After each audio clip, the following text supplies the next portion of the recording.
long were you in World Class for before you headed out of there?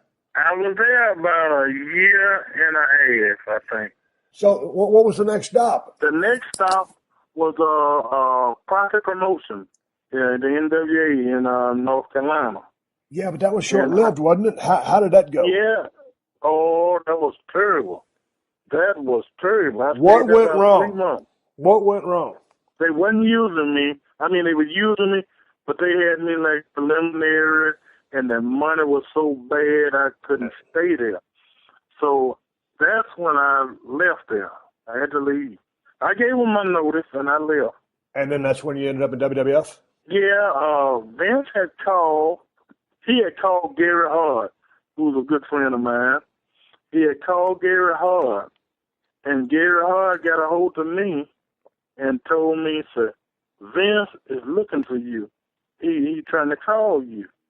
And so he left this number for me to give to you.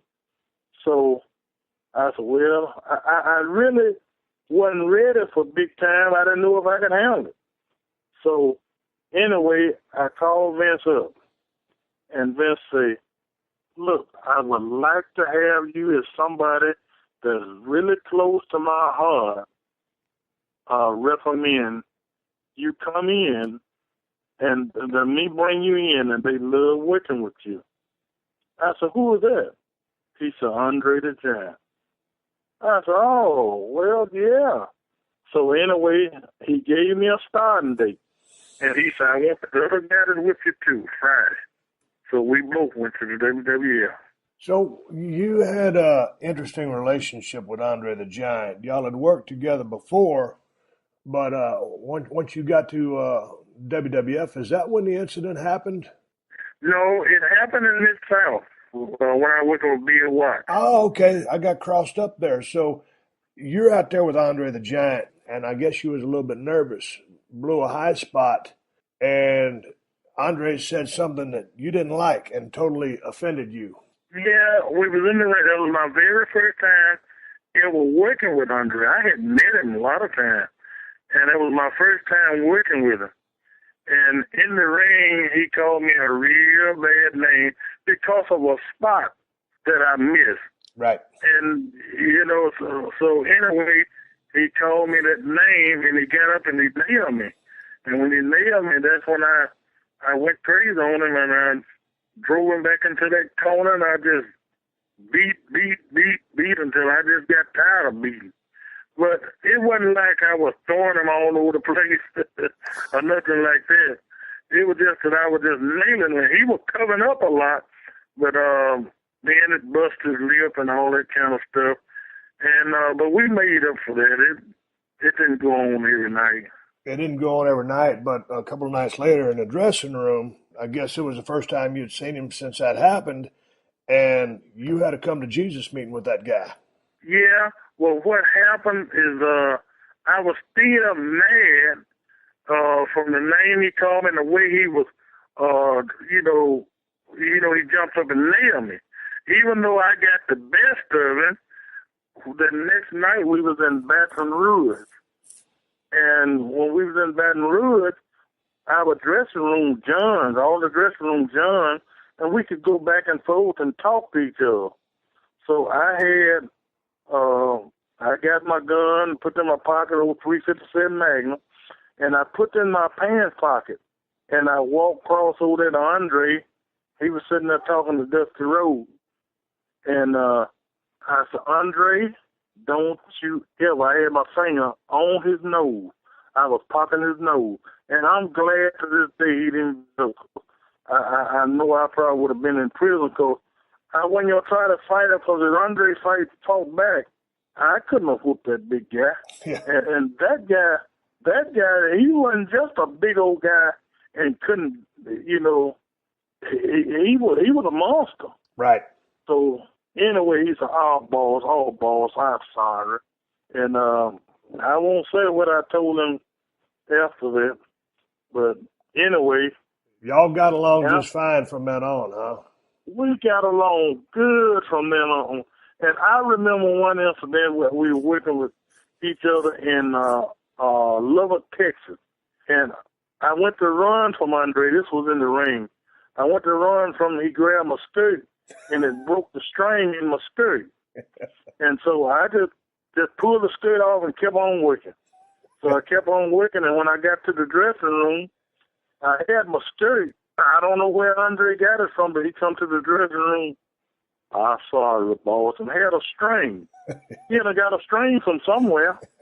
I said, Andre, so weird. That was an accident. Don't you worry about that. But I tell you, Steve, Andre and I got along good from then on. We got along good.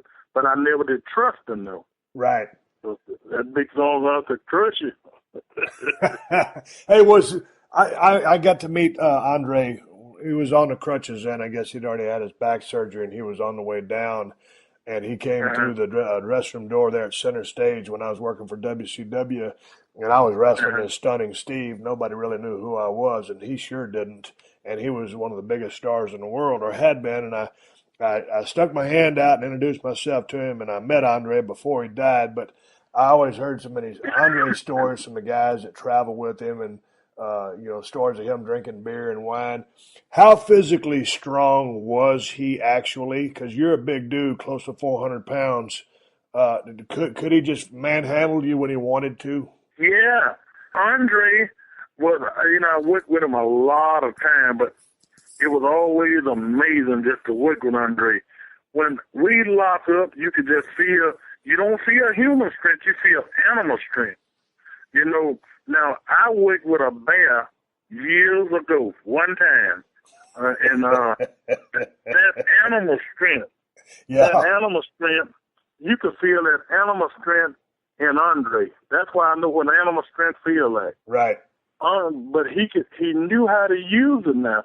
Andre could use it real well, and he was agile to be as big as he was. Right. Yeah. Well, how was working with Andre? Because, man, I watched a match you had with Hulk Hogan in Madison Square Garden, and you guys had a hell of a damn match. Y'all had a hell of a damn match, and it was Madison Square Garden, sold out. How was it working with Hogan? Because, I mean, he's probably about the most over guy in the world at the time, and I think he liked working with you due to your style. And again, always taking care of people, but you were vicious and you always got your stuff in. You got good heat on a guy, and you were perfect with that weeble wobble when he made that comeback to finally take that big bump. How was working with Hogan back in the days? Because you worked with some of the biggest names in the business. I loved working with Hogan. Not just because he was the champion, but he was such an easy guy to work with, and had a good attitude. And I remember right before our match, he'd come to me and ask me what I want to do. And that was an honor. That was an honor to me. Yeah. But still, I would tell him, whatever you want to do, that's what we'll do. And let him come up with it. And he always come up with something good. Anytime I'm working, I would just be thrilled anytime I'm working with Hogan. Hey, how was working with Undertaker? Because I watched the casket match y'all had the other day, and the build-up leading to that, and the way you sold the fear of that casket, it was just priceless. And you really thought, you were afraid of what the Undertaker was all about. How was working with Mark? Because he's another guy. It seems to me, when I worked with him 100 times.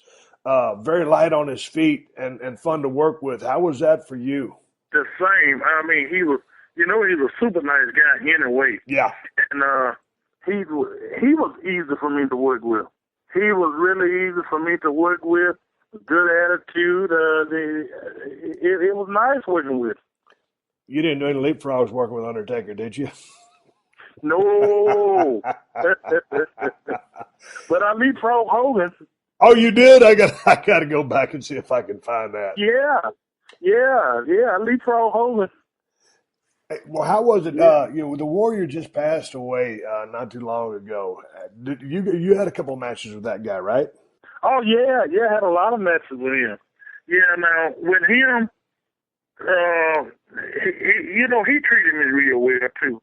And the only thing about working with the Warrior, you go in there, he give you a couple of clothes hangers, and he pin you. That's the way it was with me when I worked with it. Right. Every night. And I feel like the fans were cheated, on house shows like that. Right. They're going in and stay. I ain't for going in there staying all night, but I sure, there's 30 seconds or 1 minute. I didn't too much like that, but Vince was satisfied with it, and that's what we did. So I know he liked to press a lot of guys overhead. I don't expect that happened with you. No, no, I don't even remember him even slamming me. He might have, but I can't remember him.